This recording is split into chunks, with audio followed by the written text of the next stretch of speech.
Centers for Spiritual Living calls for racism to end. We are grieving lives that ought not to have been lost. George Floyd, Breonna Taylor, and Ahmaud Arbery are the most recent in a list of countless unarmed African American and Black people who have been murdered for the color of their skin over the past 400 years in the U.S. Too many generations have suffered, and it has never been and is not now acceptable. We denounce racism in all its forms, the starkness of unapologetic intentional racism, the racism of silence in the face of injustice, the systemic racism inherent in our education, justice, income, and opportunity inequity, and the racism that lies hidden in our individual hearts and minds. We envision a world where personal responsibility joins with social conscience in every area of the political, corporate, academic, and social sectors. We value a community-wide climate of safety that arises from compassion, justice, mutual respect, and kindness. Therefore, we join our founder, Dr. Ernest Holmes, who, echoing the words of Dr. Martin Luther King Jr., said, "You and I should form the habit of taking definite time each day to contemplate and affirm peace with justice, for there is no peace possible without justice. But faith without works is dead. We should not only pray, we should act, each contributing the best we have to the common purpose, each willing to make any sacrifice necessary. For there can be no individual self-preservation without the preservation of all." We call upon ourselves and the faith communities in the U.S. to take action that shows we have heard the cry of suffering and we own our responsibility for it. Whether that action is prayer, donations to organizations that promote racial justice, rigorous self-education, or active engagement, let not this moment in history pass unattended. May the actions we take be steeped in peace and respect for the sacredness of each life, knowing that whatever we do individually and collectively must be divinely directed from a higher consciousness. When we apply our proven spiritual principles through rigorous practices and compassionate action, the desired results cannot fail to demonstrate. And so we just take those words in. We take those words in knowing that those words come from the source, our source, that only thing there is, which we call God or Spirit or Mother, Goddess, by whatever name we call it. We know that it is all that there is this Spirit and nothing else. And we know that we are made of this divine stuff, that it is that which is the center and circumference of our life, which motivates each cell, fiber, tissue, and atom of our being, that it is our mind, it is our heart, it is our hands, and that when we make conscious connection with this Spirit within, that our every thought and action comes from the love that it is. And so I affirm that in this day, and that in each day forward, we each take that time, as Dr. Holmes encourages, to be centered in spirit, that we come to each and every thought and action with the awareness, what would Spirit have me do here? And that is the place from which we act. That we act with love, that we act with peace, that we act with compassion, that we act from that sense of oneness, from that knowing of oneness, that we are all one in spirit, no matter the color of our skin, no matter our height, our gender, any other supposed difference that we might see, that we know in our hearts and in our minds that we are always one, and that we work to create a world that is equitable for each and every one of us, from that love, from that compassion, and from that desire for peace. And so knowing that these words are made so right now because I have spoken them through the mind of God, and that they have moved into the law of the universe, which can only say yes, which can only respond in the affirmative. I let them go. I let them be. God's got this. And so it is. Amen. And please join us now for a beautiful, beautiful song from Jimmy and Julie.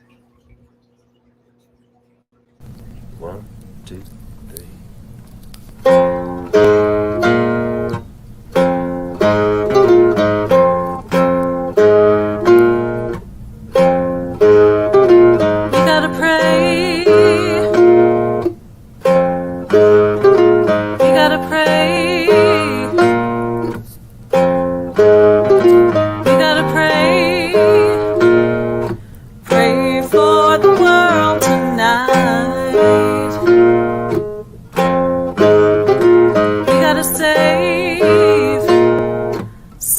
Save somebody tonight.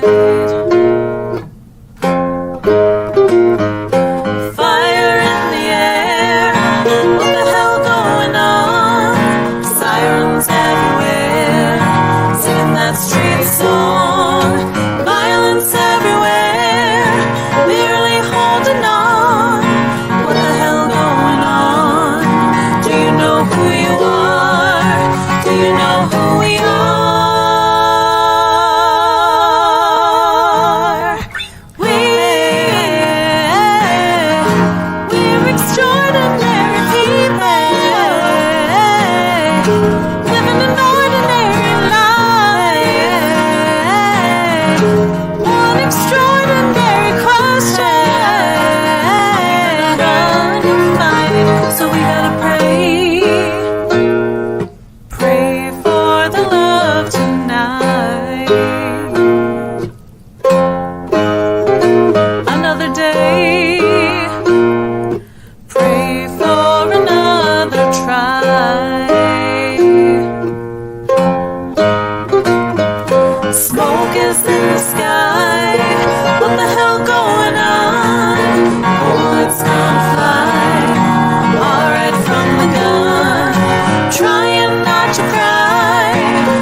So join us now as Reverend Barb takes us into our talk this morning. Oh my God, the music team. I threw that song at Jimmy. That was Alicia Keys' song, by the way. And I tossed that song at Jimmy, I think on Tuesday, and said, could you do this? What could you do with this? And I just want to acknowledge all the people on this team, the ministers, Erica, our whole music team, the youth team, Brooke especially, who are working so remarkably hard to just up-level and up-level and up-level what we do every week as we come to you from our homes. That was unreal. What a time we're in, you know. So rather than our usual opening, I want to start this week with something that Reverend Leah shared last week when she spoke about our hands. And she talked about our hands and what we could do with our hands. And she shared that this pose that most of us in the Western world grew up with as some sort of prayer is also in yoga called the, I'm probably going to butcher this, the Anjali Mudra, or a prayer pose which aligns with your heart chakra and represents balance and harmony between the right and left side, which is then reunited in the center. And she did this exercise where we did some bowing last week. And I just want to ask you to take that pose for a moment and take a breath. And to take this moment to recognize all of the people who are protesting, who are standing in a place for equality and oneness. For all of us who are doing what we can do and what we should do and how we can and finding what is ours to do. That we say thank you for all of that. That we take this centered moment and acknowledge this beautiful tribe we call New Thought Northern Colorado in our coming together each week and in the days in between to support one another, to love one another up, to move us through whatever this is, this time of great awakening and learning. We bow again to George Floyd and his family and to all of the countless Black men who have lost their lives in the run up to this awakening. We bow to all of those who have been lost to this thing called COVID. And to those who grieve those losses, all of them, all the way around. And we bow again to those who continue to show up in our hospitals and on the, call it, front lines of this thing, the people who are working to cure it. Those of us who stand in prayer every day and say, lift this from us. Love. Love is the greatest and most powerful energy there is. And as we take one bow, one last bow, we just know and acknowledge that we are part of this great awakening and that love happening right now on our planet. There has been so much this last week or two. And, you know, it's given the talk title, Breathe. And I was like, that was chosen, or breath, I guess, was the talk title. And I was chosen over a year ago, and I thought, no way, are we keeping that? And then I didn't change it fast enough. There it was. And it is not lost on me in any way that so much pain right now has to do with a fundamental thing called breathing. Starting with COVID being a disease that shuts down people's ability to breathe and affects our respiratory system, and then moving into this time of awakening of white people because one man decided that he was in control of whether another man should breathe. And all of us have been horrified. And I'm going to say right now that if you are a Black person or a person of color, my entire talk is an acknowledgement of what you already know. And we should have been hearing for a really long time. Black people are running out of breath. I'm sorry. It has taken us this long to begin to wake up. I'm going to weave in an interesting little thing here that you might not think matches, but trust me, I always bring things to puzzle together. I've also been listening to this podcast called Harry Potter and the Sacred Text. And part of it is a spiritual practice. And this last week when I was listening, they were talking about how when the students first enter Hogwarts, there is a tunnel and they have to bow their heads to get in.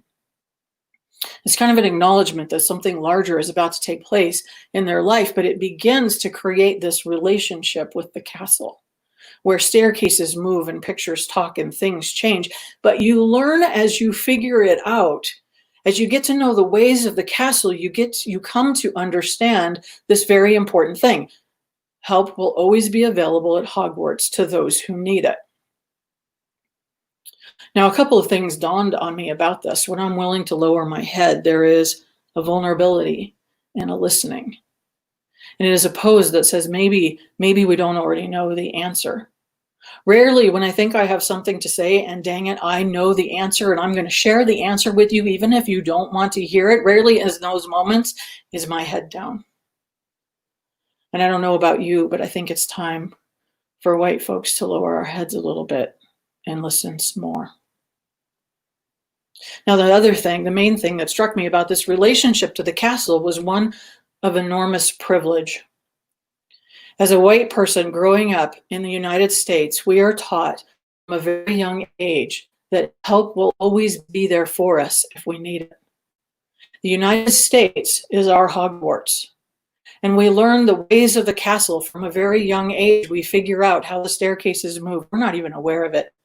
We learn that we can have anything we want if we're willing to work for it. We learn that if we are doing the right things, we are generally safe in the world. We learn that one day we will earn the keys to our own section of the castle. And we learn to look for the uniform. I remember that talk. As a girl, you get that talk at some point. If someone is following you, look for the person in the uniform. If you feel threatened, yell for the police, look for the uniform. Do you remember this? I think most of you probably remember this. We probably are still teaching it to our children. We learn that help is always available if we need it. And I don't want to be rude, but I want to say that's very white of us, isn't it? Lao Tzu said, if you want to awaken all of humanity, then awaken all of yourself. If you want to eliminate the suffering of the world, eliminate all that is dark and negative in yourself. Truly, the greatest gift you have to give is that of your own self-transformation. If you want to eliminate the suffering, then eliminate all the negative in yourself. And we like to say that, oh, we don't have anything negative in ourselves. We work on positive thinking. We're very positive people. And this is no longer about our everyday conscious positive or negative, glass half full or half empty kind of thoughts. This is not about having negative thoughts about whether we're worthy or we're. It is time for us to stop looking at our own navels in that way and put our heads down and our hearts up and our hands to work. This is so much more than that. This is life or breath. It is about the deep-seated assumptions that we have had because we have lived with privilege and unconscious bias our whole lives. It is also about uncovering and releasing all that is unconscious in our biases. Now, I'll share with you that over the years of learning with this, I've had lots of moments. And I will say this too. I thought I had this kind of figured out, and I am learning I have more. And I'm hoping that you are willing to look at your life and say, maybe I have more. Now, I have had these reaction moments. I would push back against some of these things because as a woman in this country, you experience some things. And because as a gay person in this country, I've experienced some crap. Every woman in this country has experienced some crap. And I have to remind myself that right now, that is not what this is about. This is not a comparison chart of how much hardship we have endured compared to someone else's hardship. It is about a simple fact. A large percentage of the population of this country cannot even walk down the street and feel safe. And every institution and system that is supposed to help is part of the fear factor. This is life or breath. Now, we have said for a very long time that we are the ones that we have been waiting for. We have claimed to be working towards a world that works for everyone. We have claimed to be working toward a world that works for everyone every single week. We have said over and over and over that we believe in radical acceptance and inclusion, and that we have been proud to be part of a movement that is full of the idea of oneness. It is our spiritual principle that oneness is. And that is spiritual truth. And there is a human reality that is not living up to that truth. And part of it is subtle, and it is pervasive, and it is ours to take care of. I've started working with a couple of folks through this book called Me and White Supremacy. It's a 28-day journaling and reading exercise that asks some really hard questions, like, where have I used or experienced privilege, and where have I harmed someone with that? And I really like, my first reaction, I don't do that, I don't do that, I don't do that. And it's so subtle, some of it in our consciousness. It's had me thinking about a lot of stuff. I can't always answer the questions right away, but they sit with me, and I wake up with them in the middle of the night, and I want to push back, and then I realize that pushing back is not going to solve the problem. But I remembered this week an experience that I had 5 or 6 years ago. I was at an estate auction. I used to go to those a lot in a very wealthy neighborhood outside of Fort Collins. One of those neighborhoods, big giant houses, half-acre lots, that sort of thing, or acre lot, whatever. But the new owners of the house were showing the people that were buying the house from the people that were having the estate auction, and shown for something, and they were a Black couple. And I remember having a moment of surprise about that. A moment of, hey, those are Black people with the money to live here. And of course, I hurried up and went, oh, that's great, good for them. But why is that so noticeable in our culture? If they had been white, I would have just thought, oh, people with money, but people. I wouldn't have thought about white people with money. I did notice Black people with money, so much so that I actually remember it now. And trust me, my memory, not so good these days. So here's the thing. What I notice is that when I'm learning some spiritual practice or something about myself, or when I'm called like a deeper spiritual practice, like you start to hear that voice that says, okay, you need to add 15 more minutes to your meditation time. And you just go, oh, no way. For a long time, it's uncomfortable. You know what I mean? All the spiritual practices like lead us through a period of discomfort while we embody them in our life. And when I have that kind of discomfort, I know it's because it's time for me to learn something new or more, and something more deeply, or to let go of a belief that's been holding me back. You remember the first time you took on the idea of tithing? I know a lot of you do that. And I remember the first time I took it on, it's like, whoa, I want to say that I trust the universe. I want to say that I trust spirit, but maybe not that much. And then you lean and you lean and you back and forth and back and forth. But we lean into the discomfort, and we learn that there is a giving nature to spirit. And when we're in the divine flow of that we are absolutely limitless. And what I want to say today is that it's time for all of us, white people, to lean in. Now, I bristled for a really long time. I still have a little bit of a reaction to the word racist. I want to say, I'm not a racist. I want to stand there and yell, I am not a racist. Racists are people with hoods on their heads who are doing and saying cruel and remarkably awful things. Until I begin to learn and listen, and I put my head down and I listen, and I come to understand that racist has become a term. Because words change meaning, racist has become a term to describe white people, all white people, because we live in a system that is designed for our comfort and our safety and our privilege. It is where we breathe freely. And who gets to decide the definition? I think right now that's Black people, and I'm not going to argue about that anymore. I'm going to go bow my head, and I'm going to listen, and I'm going to learn, and I'm going to read, and I'm going to root out any part of myself that needs to be held up and given to the light of transformation. And there's a part of this that I'm going to say right now that might be the most important thing that I have to say this morning. I think it is actually the most important thing that I have to say this morning, and it's going to be the hard one. I cannot, because here's the thing. It will require us to stand up once again for what we truly believe and want, but to stand up in a different way, to stop standing up in our spiritual community where we're all thinking the same thing, but to start to stand up in a different way, because we have one interesting, and I'm going to call it a fault line here, particularly in New Thought. We are really nice people, and we need to stop it. I cannot tell you how many conversations I have had over the years with people in this community around me. All, my people are all kind of people who think like me, who say to me, I'm going to dinner at some relatives or my parents or my grandparents or whatever. And then they start to go, oh my God, they're Fox BS. I refuse to call it news. Fox BS is on all the time. And they're going to say a bunch of crap I cannot stand, but I'm not going to say anything because I just don't want to make waves. We are the ones who always make nice. Stop it.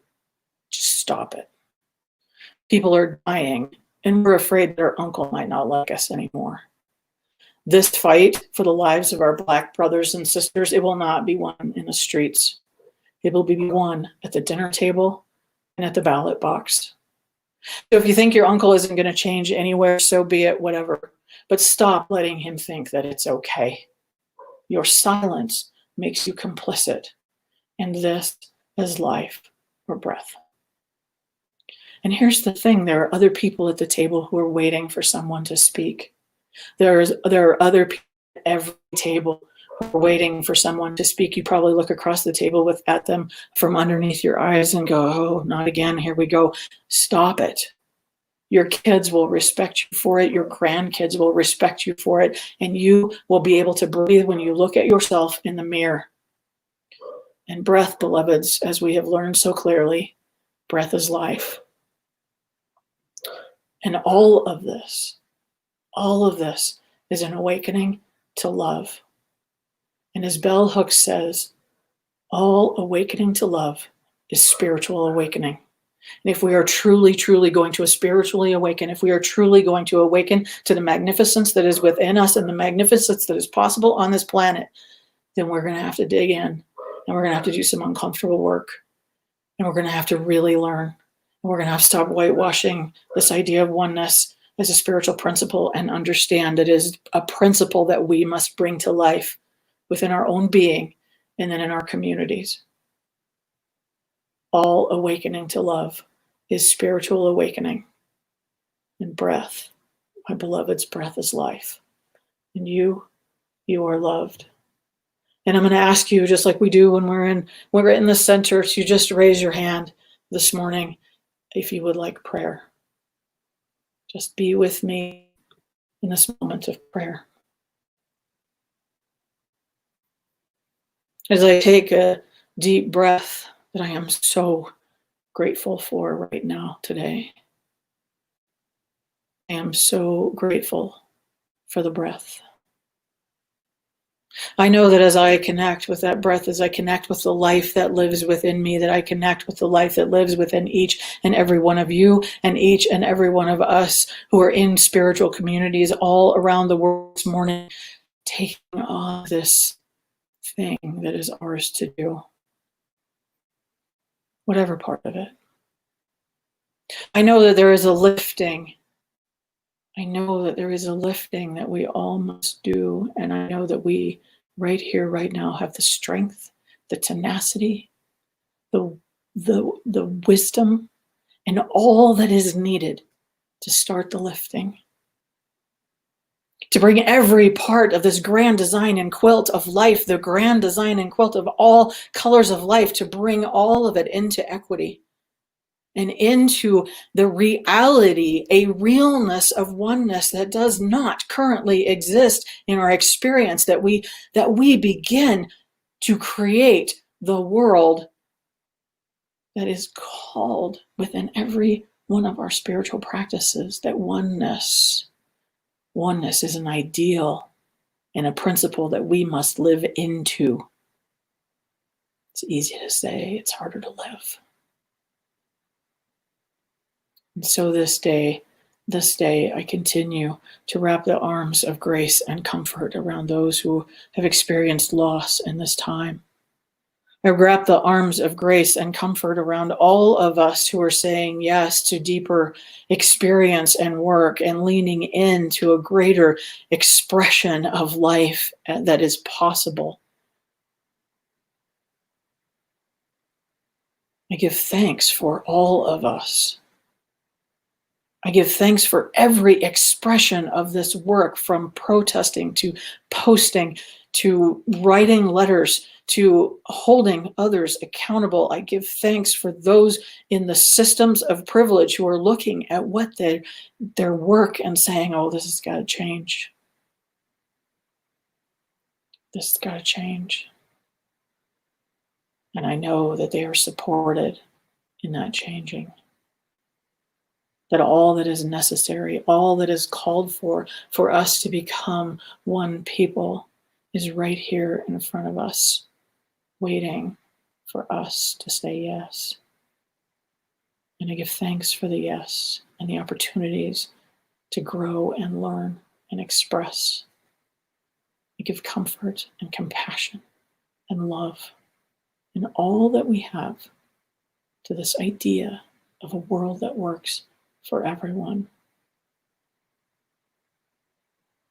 And if you know that this is within you as well, in any way, in any part, please join me in saying, and so it is.